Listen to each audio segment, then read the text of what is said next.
Good morning students, welcome to accountancy classes. और अगर किसी भी बच्चे को अकाउंटेंसी से रिलेटेड कोई भी प्रॉब्लम है तो दिए गए नंबर पे हमें कांटेक्ट कर सकता है। तो आज की जो अकाउंटेंसी की क्लास है वो आपकी है हमारी theory base of accounting, accounting standard and international financial reporting standard. हालांकि इस चैप्टर में आपके अकाउंटिंग स्टैंडर्ड थोड़े ही पढ़ाए जाएंगे आपको, लेकिन हम यहाँ पे जो मेन हमारा जो टॉपिक है वो है यहाँ पे अकाउंटिंग प्रिंसिपल्स का, अकाउंटिंग कंसेप्ट का। अकाउंटिंग करते वक्त हमें किन किन नियमों को, किन किन रूल्स एंड रेगुलेशन को फॉलो करना पड़ता है, उसकी ये क्लास है। तो चलिए स्टार्ट करते हैं हम अपना अकाउंटिंग। तो सबसे पहले तो हमें यहाँ पे जानना पड़ेगा कि अकाउंटिंग प्रिंसिपल का मीनिंग क्या है और उसका नेचर क्या है। तो जो अकाउंटिंग प्रिंसिपल हम आज यहाँ पर रीडिंग करने जा रहे हैं, तो चलिए समझते हैं उसका मीनिंग। अकाउंटिंग प्रिंसिपल्स डेफिनेशन आपके सामने इसमें कहा गया है, accounting principles are the rules of the action और conduct by accountants universally while recording accounting transactions. They are the norms or rules which are followed in giving accounting treatment to various items of assets, liabilities, expenses, income, etc. तो देखिए इसमें जिस तरह से बताया गया है, अकाउंटिंग प्रिंसिपल्स जो हैं वे एक तरह से रूल्स हैं। Accounting principle are the rules of the action, यानी कि अकाउंटिंग प्रिंसिपल्स जो आप यहाँ पर रीडिंग लगा रहे हो, इसका मतलब है कि अकाउंटिंग करते वक्त हमें किन किन रूल्स और रेगुलेशन को फॉलो करना पड़ेगा। जब कोई अकाउंटेंट अकाउंटिंग करता है, खाते बनाता है, तो वो किन किन रूल्स को अपने माइंड में रख के अकाउंटिंग करता है, क्या बेसिक प्रिंसिपल हैं, कौन कौन से फंडामेंटल प्रिंसिपल हैं जो उसे फॉलो करने पड़ेंगे। जिस तरह से हम जब सड़क पर अपनी बाइक या गाड़ी लेके जाते हैं तो हमें पता है कि हमें लेफ़्ट साइड से जाना है, राइट साइड से वापस आना है, तो ये फंडामेंटल रूल है। उसी तरीके से अकाउंटिंग करते वक्त जो फंडामेंटल रूल्स हैं वे हमें फॉलो करने पड़ेंगे। ये फंडामेंटल रूल्स हैं। तो देखिए पढ़ के इसने कहा है, accounting principles are the rules of the action, यानी कि ये जो एक्शन हमें लेना है उसका रूल्स है। और कंडक्ट बाय अकाउंटेंट, अकाउंटेंट जो कंडक्ट करेगा यानी कि जो अकाउंटिंग करेगा उसके ये रूल्स हैं। यूनिवर्सली, यानी कि जो अकाउंटिंग प्रिंसिपल आप लोग ये पढ़ रहे हैं ये यूनिवर्सली हैं, ऑल ओवर द वर्ड्स ये अकाउंटिंग प्रिंसिपल कंसेप्ट फॉलो किए जाते हैं।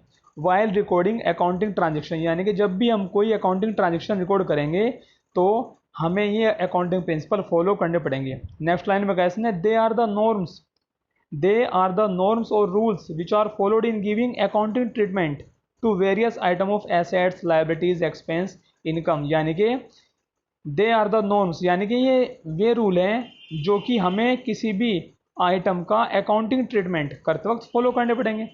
भाई अगर हमें बिजनेस में कोई भी ट्रांजेक्शन करनी, अगर हमें बिजनेस में कोई भी ट्रांजेक्शन करनी जैसे एसेट्स, यानी कि मान लो एसेट्स, हमने इससे पहले अपनी लास्ट क्लास में जिसमें हमने बेसिक अकाउंटिंग टर्म्स पढ़ाई थी वहाँ पर बताया था एसेट्स क्या होती है, हमारी संपत्ति है ना, building, plant, machinery, land and furniture, fixtures वगैरह, कंप्यूटर, एसी, ये सब हमारी क्या थी, एसेट्स थी। तो जब हम एसेट्स में डील करेंगे, मान लो मशीन परचेज कर रहे, बिल्डिंग परचेज कर रहे, फर्नीचर परचेज कर रहे, तो हमें परचेज करते वक्त कौन से रूल लगाने हैं ना। लाइबिलिटीज़ के बारे में भी पढ़ाया था हमने। लाइबिलिटीज़ होती क्या है, विच इज़ पेबल, जो हमें आने वाले टाइम में पे करनी पड़ेगी, है ना। एक्सपेंस, खर्चे, इनकम यानी कि फ़ायदे। तो हमें अपनी एसेट्स, लाइबिलिटीज़, एक्सपेंस यानी कि खर्चे और इनकम के साथ जब हम इन सब चीज़ों का अकाउंटिंग ट्रीटमेंट करेंगे तो कौन से रूल हैं जो हमें फॉलो करने पड़ेंगे, ये हमें बताता है हमारे अकाउंटिंग प्रिंसिपल।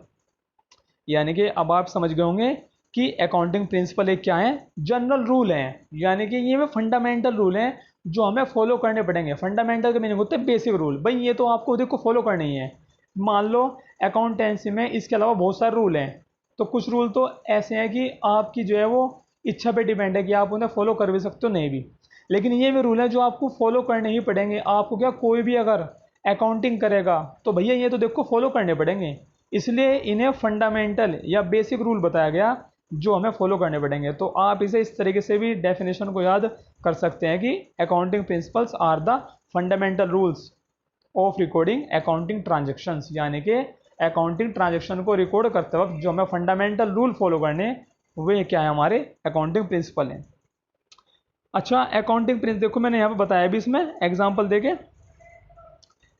जैसे कि inventory should be valued at lower of it cost और नेट रिलाइजेबल वैल्यू, यानी कि अकाउंटिंग में एक रूल है इन्वेंट्री। इन्वेंट्री का मतलब होता है हमारे पास स्टॉक, यानी कि जो हमारा माल है।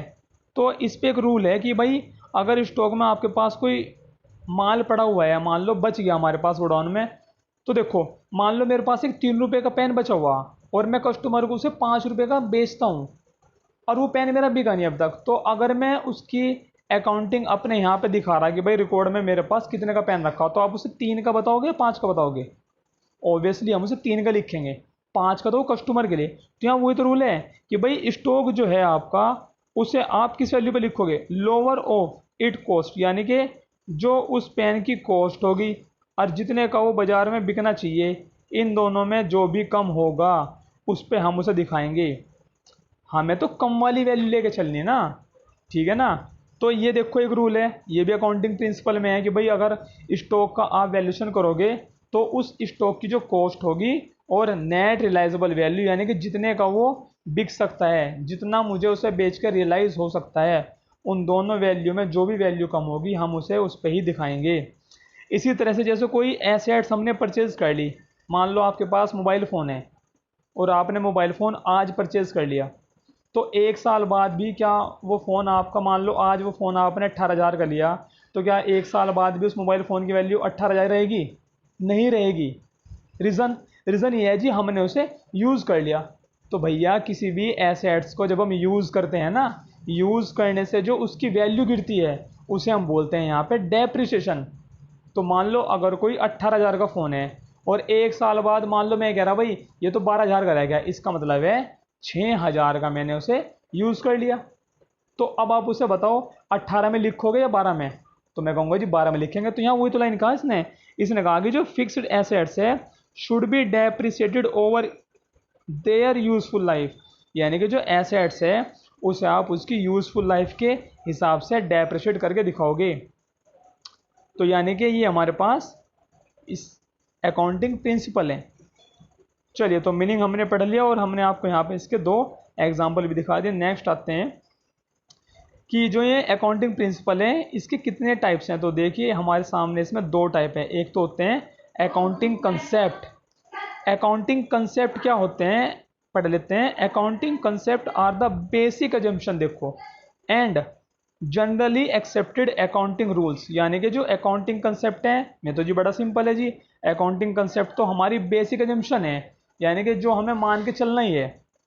अब देखो बेसिक अजम्पशन का मतलब क्या है। मान लो आप अपनी जेब में 10-15 हज़ार रुपये लेके जो है घर से निकले, तो जब आप घर से बाहर जाओगे तो आपके मन में ये डर रहेगा कि यार ये कहीं निकल ना जा, ये कोई बात ऐसी भी आती है कि नहीं यार कहीं और से मुझे पैसे मिलेंगे।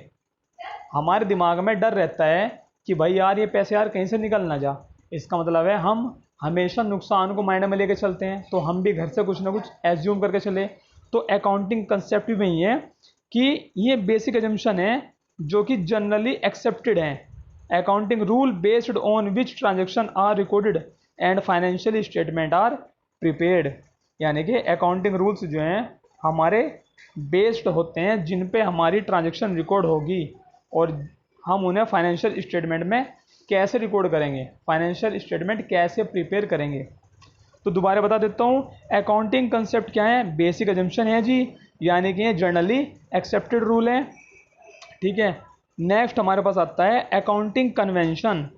तो पढ़ लेते हैं। Accounting convention are the outcome of accounting practice. अब देखो जो रूल हमें पहले से ही मान के चलने हैं, कुछ रूल ऐसे हैं जो हमें पहले से ही मान के चलने हैं भाई, तो में तो होते हैं हमारे अकाउंटिंग कंसेप्ट जो हम पहले से मान के चलेंगे। अकाउंटिंग कंसेप्ट भाई, जैसे हम सड़क पर जा रहे तो हमें पता है कि हमें लेफ़्ट साइड से जाना, तो ये तो बेसिक रूल हो गया। लेकिन अगर हमारे सामने अचानक से कोई वाहन आ गया तो मैं ब्रेक, देखो रोड पे चलते वक्त हमें पता कि अगर हम हाईवे पर जा रहे हैं तो मालूम है ब्रेक नहीं लगाने, लेकिन अगर अचानक से कोई आएगा तो आपको ब्रेक तो लगाने पड़ेंगे वहाँ पे। तो कुछ डिसीज़न ऐसे हैं जो आपको हैंड टू हैंड लेने पड़ेंगे और कुछ डिसीज़न ऐसे हैं जो गवर्नमेंट ने पहले से लिए हुए कि भाई आपको सड़क पे ऐसे जाना, लेफ़्ट से जाना है, राइट से आना है, सड़क क्रॉस करते वक्त जो है आपको डीपर देने। तो ये कुछ रूल हैं। तो अकाउंटिंग कंसेप्ट तो में ही बेसिक रूल हैं जो गवर्नमेंट ने बना दिए, भाई अकाउंटिंग करते वक्त आपको ये मानने हैं। लेकिन जो अकाउंटिंग कन्वेंशन है वो अकाउंटिंग प्रैक्टिस करते वक्त बाहर आती हैं चीज़ें। कानस ने accounting convention are the outcome of accounting practice और प्रिंसिपल, यानी कि अगर कोई एंटरप्राइज जो है कुछ रूल फॉलो करती है और उस रूल को फॉलो करने में भी कुछ नई बात निकल के आती है और हमने माना कि भाई ये बात भी देखो हमें ऐसे माननी पड़ेगी, तो वो होगी हमारे यहाँ पे अकाउंटिंग कन्वेंशन। आई होप आप लोग समझ गए होंगे, दोनों में बहुत माइनर सा डिफरेंस है। अकाउंटिंग कंसेप्ट तो बेसिक रूल है जो पहले से बने हुए, लेकिन कन्वेंशन में है जो अकाउंटिंग करते वक्त, मान लो अब हम अकाउंटिंग कर रहे तो वहाँ से जो आउटकम्स आएगा निकल गया, वहाँ से जो चीज़ आएगी निकल गया, वो हमारी अकाउंटिंग कन्वेंशन होगी। चलिए नेक्स्ट आता है फिर हमारे पास फंडामेंटल अकाउंटिंग एजम्पशन कौन कौन से। तो भाई ध्यान रखना, फंडामेंटल अगर वर्ड है तो फंडामेंटल अकाउंटिंग एजम्पशन हमारे पास केवल 3 हैं, जो मैंने यहाँ 3 दिखा रखी, केवल ये 3 है। तो ध्यान देते हैं, चलो तो पहली पढ़ लेते हैं। एक तो हमारे पास गोइंग कंसर्न, याद कर लेंगे 3 फंडामेंटल अकाउंटिंग एजम्पशन है। फर्स्ट हमारे पास गोइंग कंसर्न, दूसरा कंसिस्टेंसी और तीसरा है एक्रूअल। तो पहले हम रीडिंग लगा देते हैं। गोइंग कंसर्न एजम्पशन, अब देखो बड़ा आसान भाषा में समझो। आप अपनी गली मोहल्ले की दुकान में मान लो सामान लेने के लिए चले गए और आपने दुकानदार से कहा कि अंकल जी पैसे नहीं है फिलहाल और मैं जो है कल आपको आके दे जाऊंगा, मेरा आप जो है नाम लिख लो। तो दुकानदार ने आपको सामान किस बेस पे दिया? उसने दिया कि भाई ये बंदा अभी मरने वाला नहीं, उम्मीद है कल तक तो जिंदा रहेगा और कल ये मुझे दे के चला जाएगा। ये तो वो मान के दे रहा, मतलब भाई वैसे देखो किसी की लाइफ भी सर्टेन नहीं है, लेकिन हम फिर भी बिजनेस में कुछ ना कुछ चीज़ें मान के चलते हैं कि यार देखो ये चीज़ अभी चलती रहेगी। मान लो मैं दुकानदार से, हमारी गली का दुकानदार है, मैं उससे सामान लाया और मैंने उसे 500 का नोट दिया, वो कह रहा भाई अभी खुले हुए नहीं है तो थोड़ी देर में ले लिया आगे। तो मैंने कहा चल यार कोई बात नहीं, थोड़ी देर में दे दिए खुले हुए। तो मैंने किस बेस पे दिया? मुझे पता यार कहीं नहीं भाग जा रहा है, अभी थोड़ा ना मर जाएगा बिल्कुल। तो बस ये रूल है गोइंग कंसर्न। तो पहले मैं इसकी रीडिंग लगा देता हूँ, फिर मैं आपको समझा रहा। According to this assumption it is assumed that business shall continue for a foreseeable future। Word है foreseeable future, यानी कि देखे जा सकने वाला भविष्य, जितना आप देख सकते हो। मुझे पता दुकानदार यार अभी 10 मिनट के अंदर तो नहीं मरने का ना, तो जो 10 मिनट है वो मेरा क्या होगा? Forcible future. बिजनेस में 6-6 महीने का उधार चलता है, 1-1 साल का उधार चलता है। तो यानी कि मैं ये मान के चलते हैं कि भाई ये बंदा जो है 1 साल तक कहीं नहीं जा रहा। 1 साल मैंने बताया, कोई भी आप एग्जाम ले लो, कोई 2 महीने का उधार दे रहा, 3 महीने का उधार दे रहा, तो क्यों दे रहे हैं उधार?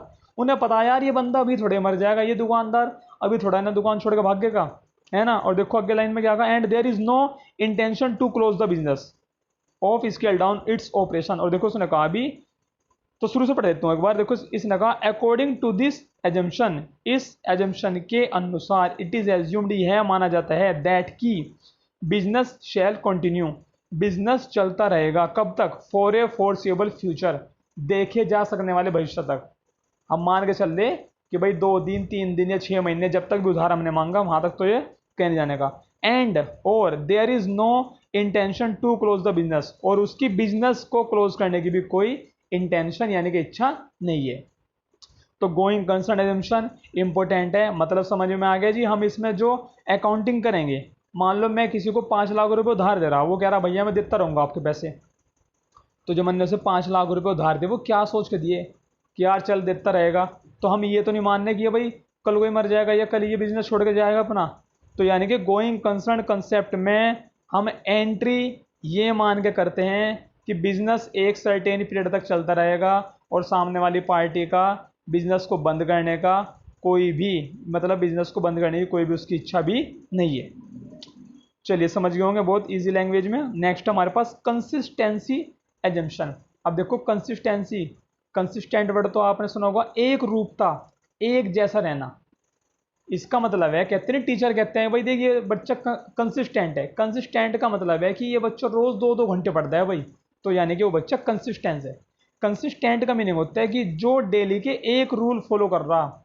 मान लो मेरा रूल है मैं 6 घंटे पढ़ता हूँ, तो मैं रोज 6 घंटे पढ़ रहा है, इसका मतलब I am consistent.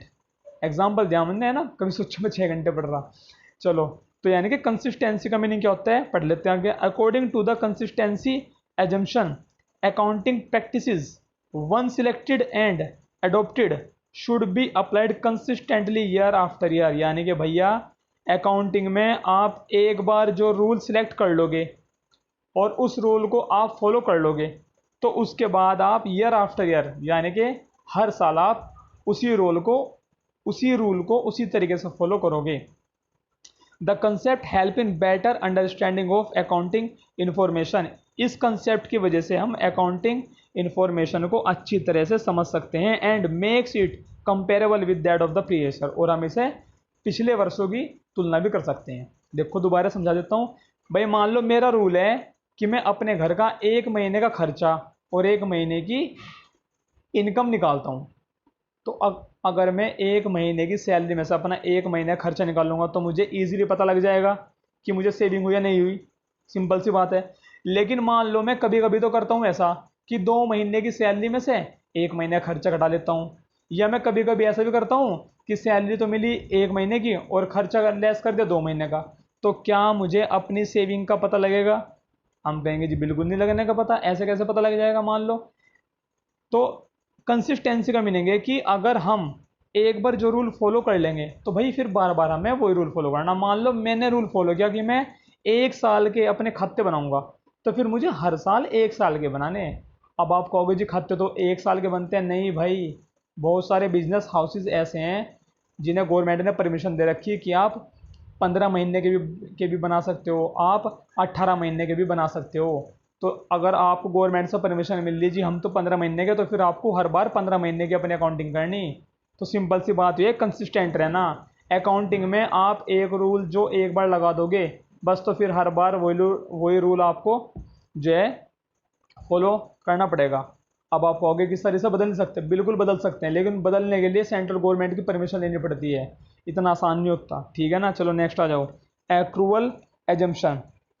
Accrual assumption पहले रीडिंग लगा लेते हैं। According to the accrual assumption a transaction is recorded in the books of account at the time when it is entered into and not when the settlement take place. यानी कि भाई accrual assumption का मतलब है कि आपको transaction जो है बुक्स में कब रिकॉर्ड करनी? जब वो ट्रांजेक्शन होगी। कहां से? At the time when it is entered into, not when the settlement take place. ऐसा नहीं है कि जब सेटलमेंट होगा तभी। सिंपल सा मैं एग्जांपल ले रहा। आपने किसी को 5 लाख का माल उधार बेचा, तो बताओ आप एंट्री अभी बनाओगे या नहीं बनाओगे? मैं कहूँगा जी बिल्कुल बनेगी। सेटलमेंट तो नहीं हुआ देखो अभी। तो इसने क्वेश्चन में साफ कहा कि आपको एंट्री तभी बना लेनी पड़ेगी, सेटलमेंट हुआ हो या ना हुआ हो। तो 5 लाख रुपये मुझे 6 महीने बाद देगा, तो मुझे सेल की एंट्री तो बनानी पड़ेगी अभी। उधार में उसका नाम चढ़ाना पड़ेगा भैया। तो ये होता है एक्रूअल एजम्पशन। आगे पढ़ लेते हैं। Thus revenue is recognise when it is realise. यानी कि प्रॉफिट की एंट्री तो आपको तभी बनानी जब प्रॉफिट आपको होगा, लेकिन लॉस की एंट्री आप तभी बना लोगे अगर आपको लग रहा कि लॉस फ्यूचर में हो सकता है। अब देखो यहाँ समझने वाली बात है। ये कह रहे कि प्रॉफिट की एंट्री तो आप तभी बनाओ जब आपको प्रॉफिट होगा, लेकिन लॉस की एंट्री अगर आपको फ्यूचर में जरा सा भी डाउट है कि लॉस होगा तो आप पहले ही बना लो उसकी एंट्री। अब आप कहोगे सर ऐसा क्यों है भाई? ये तो नॉर्मल लाइफ के फंडे हैं हमारे। भाई मान लो आप कहीं घूमने के लिए जा रहे हैं, तो आप एक्स्ट्रा पैसे लेके चलोगे या नहीं चलोगे?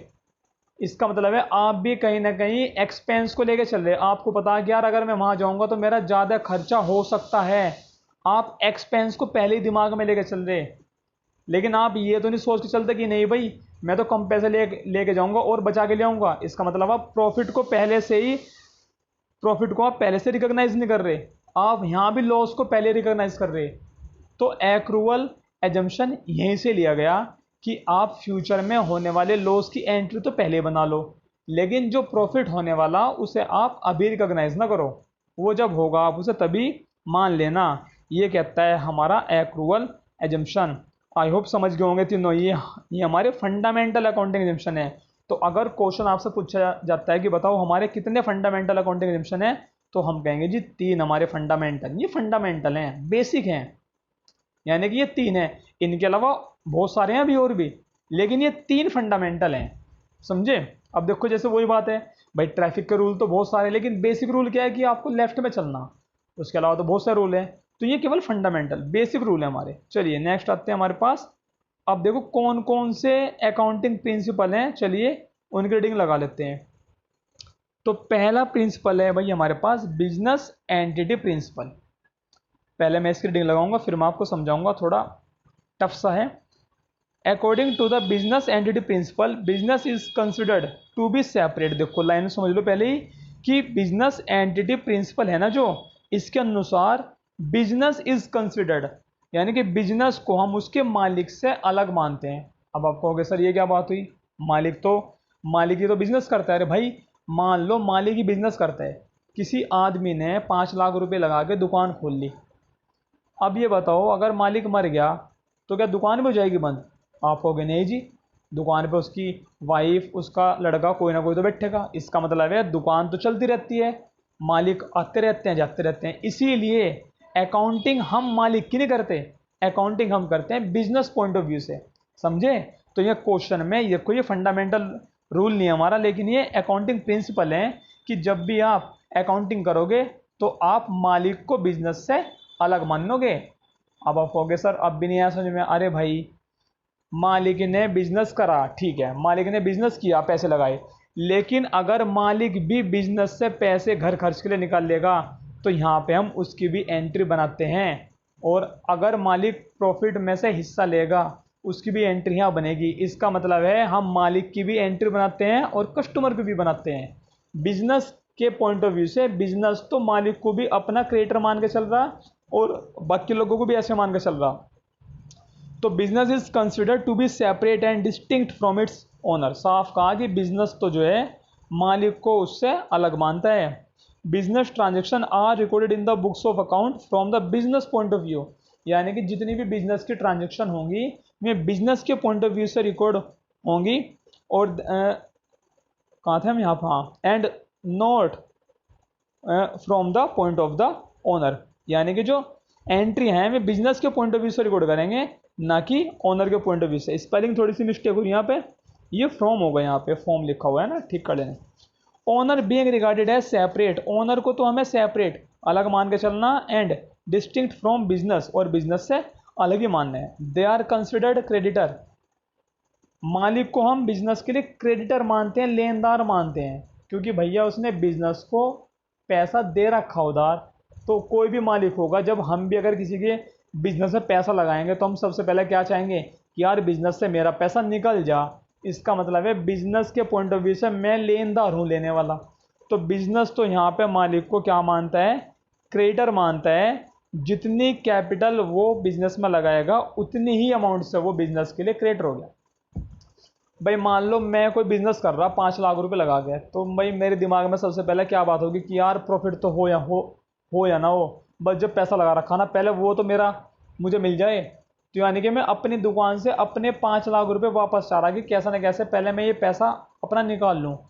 तो मेरे बिजनेस के पॉइंट ऑफ व्यू से मैं कौन हूँ, पैसा लेने वाला हूँ मैं उससे, यानी कि मैं कौन हूँ, क्रिएटर हूँ, जितनी मन ने कैपिटल लगा रखी है। तो लास्ट लाइन का मीनिंग इसमें ये था। चलिए नेक्स्ट है हमारे पास मनी मेजरमेंट प्रिंसिपल। बहुत आसान है। अकाउंटिंग में हम केवल उन्हीं ट्रांजेक्शन्स को रिकॉर्ड करेंगे जिन्हें मनी में मेज़र किया जा सकता हो, यानी कि पैसे में जिसे आप माप सकते हो। जैसे अगर मैं कहूँ कि चल भाई बना एंट्री 2 क्विंटल गेहूँ परचेज़ किए, बन ही नहीं सकती। अब आपको सर क्यों नहीं बन सकती? अरे भाई रेट तो बताओ क्या रेट है, कितने रुपए क्विंटल है, यानी कि मनी में आपने इसे मेज़र नहीं किया अभी। मनी में आप इसे मेज़र कर लो, एंट्री बना देंगे। किसी ने मेरे से कहा भाई मेरे तो घोड़ा मर गया। अरे भाई किसी की डेथ की वैल्यू आप लगा सकते हो क्या? नहीं लगा सकते, तो भाई इसकी एंट्री नहीं बननेगी। किसी ने कहा अरे यार मालिक मर गया, भाई मर गया तो भाई मालिक के मरे हुए की हम एंट्री नहीं, उसे हम मनी में मेज़र नहीं कर सकते ना, तो कैसे बन जाएगी एंट्री? यानी कि बिजनेस में हम केवल उन्हीं ट्रांजेक्शन की एंट्री करेंगे जिन्हें मनी में मेज़र किया जा सकता हो। यानी कि according to the money measurement principle, transactions and events that can be measured in money terms are recorded in the books of enterprise. Simple था। नेक्स्ट आते हैं, देखो हमारे पास अकाउंटिंग पीरियड प्रिंसिपल। बड़ा आसान है ये भी, यानी कि according to the accounting period principle the life of an enterprise is broken into smaller period so that its performance is measured at regular interval. भाई मान लो हमारा कोई बिजनेस 20 साल तक चलने वाला, तो क्या मैं 20 साल की बनाऊंगा बस खाते डायरेक्ट, यानी कि 20 साल के साथ साथ बना लूँगा? नहीं, हम अपने 20 साल को जो है इंटरवल में डिवाइड कर लेंगे। मान लो एक साल बाद बनाएंगे जी हम तो खाते। अब ऐसा क्यों है? अरे भाई अगर मैं उसे जो है इंटरवल में डिवाइड कर लूँगा एक एक साल के, तो मुझे हर साल ये पता लगता रहेगा कि बिजनेस मेरा प्रॉफिट में चल रहा है या लॉस में चल रहा है। इसलिए गवर्नमेंट ने कहा कि सबको अकाउंटिंग पीरियड यानी कि कितने महीने की आप अकाउंटिंग करोगे वो पीरियड आपको लिखना पड़ेगा। मान लो मैंने कहा जी मैं तो 12 महीने के बनाऊंगा, तो फिर मुझे 12 महीने की ही अकाउंटिंग करनी पड़ेगी। ध्यान है ना, पीछे पड़ा है, कंसिस्टेंट रहना पड़ेगा। 12 महीने चूज कर ले तो 12 महीने के बनाओगे।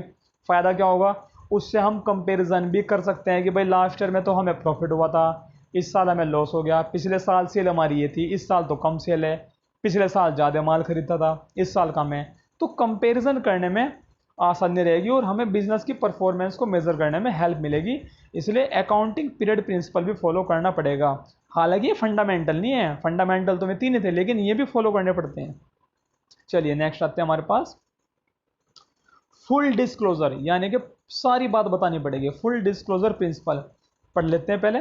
According to the principle of full disclosure there should be complete and understandable reporting on the financial statements of all significant information relating to the economic affair of the entity। यानी कि full disclosure का meaning है पूरी बात बतानी है भाई, business में क्या क्या हो रहा है सारी बात। अरे भाई पूरी बात कौन सी बतानी, ऐसा नहीं है कि सेक्रेटरी के साथ लड़ाई होगी और वो भी आपने बता दी, वो नहीं बतानी।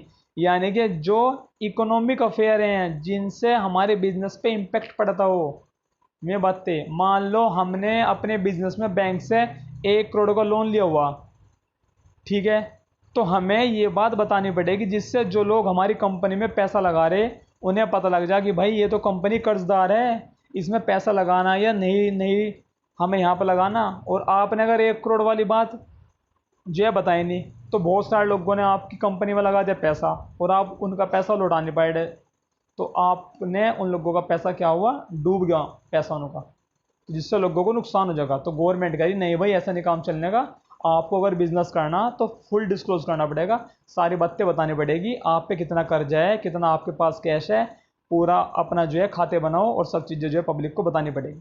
लेकिन नहीं बतानी पड़ेगी जो बिजनेस से रिलेट है, ये नहीं कि घर में जो लड़ाई कर रहा है वो भी बता रहा नहीं भाई, उससे मतलब नहीं है। इकोनॉमिक अफेयर जो बिजनेस में होंगे मैं आपको रिपोर्ट में अपने बताने पड़ेंगे।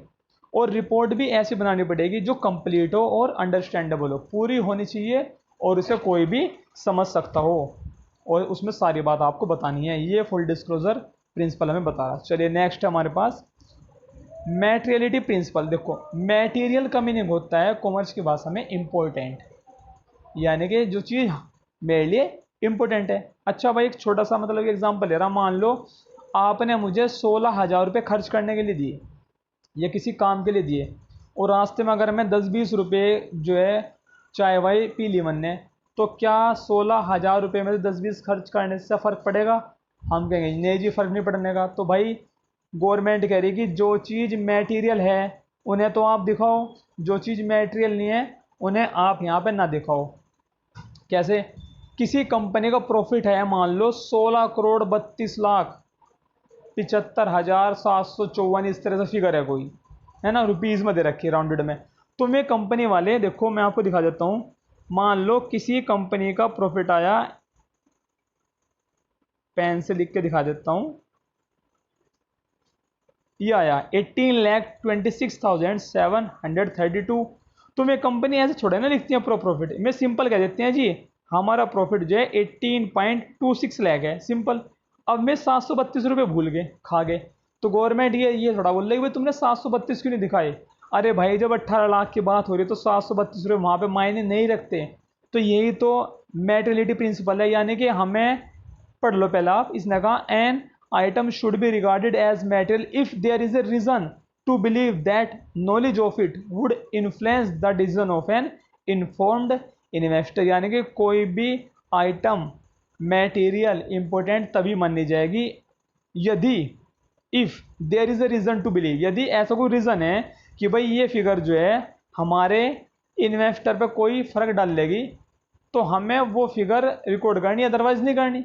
भाई 18 लाख का प्रॉफिट हो रहा है, 732 रुपये का तो खर्च वैसे भी होता है, 10-20 रुपये नहीं गिना करते इसमें, तो ये चीज़ मटेरियल नहीं है। तो अगर मैं इसे नहीं भी दिखाऊं तो कोई नहीं कहने का भाई तुमने अकाउंटिंग गलत कर रखी है, क्योंकि ये चीज़ हमारे लिए मटेरियल नहीं करती। लेकिन अगर मान लो मैं 18,26,000 है और मैं 26 भी खा जाऊँ मैं कहने लूँ जी 18 लाख का प्रॉफिट है, तो भाई 26,000 रुपये तो मैटेरियल है, 20-25,000 छोटी मोटी रकम नहीं होती, तो ये मुझे दिखानी पड़ेगी। तो बस सिंपल रूल है, मैटेरियलिटी प्रिंसिपल कहता है कि अगर कोई आइटम मैटेरियल है तो आप उसे दिखाओ, लेकिन अगर आपके बिजनेस पॉइंट ऑफ व्यू से वो चीज़ मैटेरियल नहीं है तो आप उसे ना दिखाओ, फर्क नहीं पड़ता।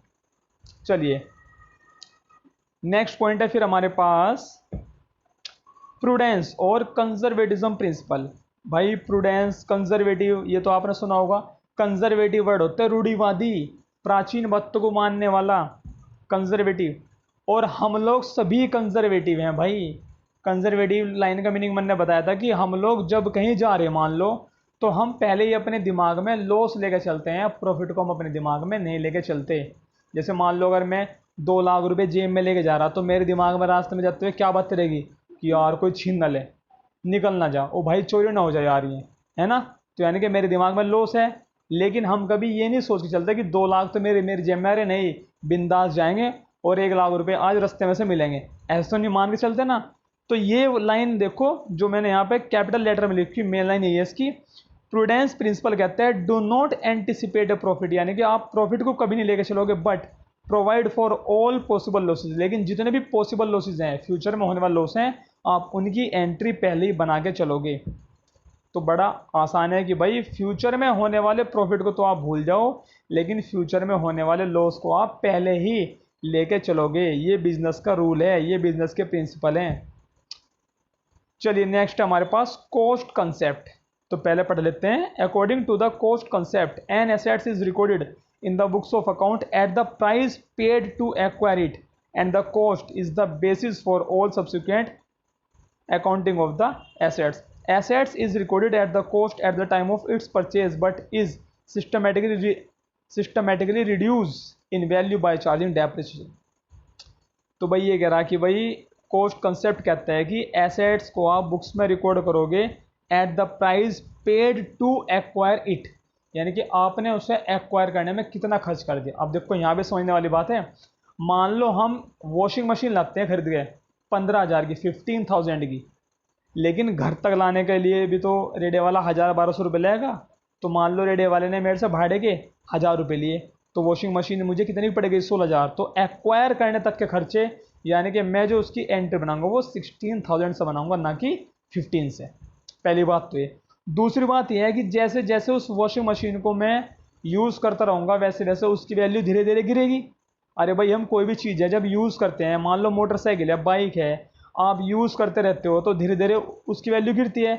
तो कह रहा कि हर साल जैसे आप अकाउंटिंग करोगे तो जितनी उसकी वैल्यू गिरेगी, मान लो 20,000 की कोई हम चीज़ लाए और अगले साल मान लो वो 18,000 की रहेगी, तो अगले साल मुझे उसे 18,000 की दिखानी है। यानी कि डेप्रिसिएशन चार्ज करने के बाद, डेप्रिसिएशन मैंने बताया था ना वर्ड, डेप्रिसिएशन यानी कि किसी एसेट्स को यूज़ करने से जो उसकी वैल्यू में गिरावट आती है उसे हम क्या कहते हैं, डेप्रिसिएशन। तो हर साल आपको जो एसेट्स है वो दिखानी है डेप्रिसिएशन लेस करने के बाद, और यदि आपने उसे इसी साल खरीदा तो जितना उसे खरीदने में और पुट टू यूज़ करने में, यानी कि उसे यूज़ करने लायक बनाने में जितना खर्चा हो गया वो सारा ऐड करके आप उसे कॉस्ट पे दिखाओगे। चलिए नेक्स्ट है फिर हमारे पास मैचिंग प्रिंसिपल।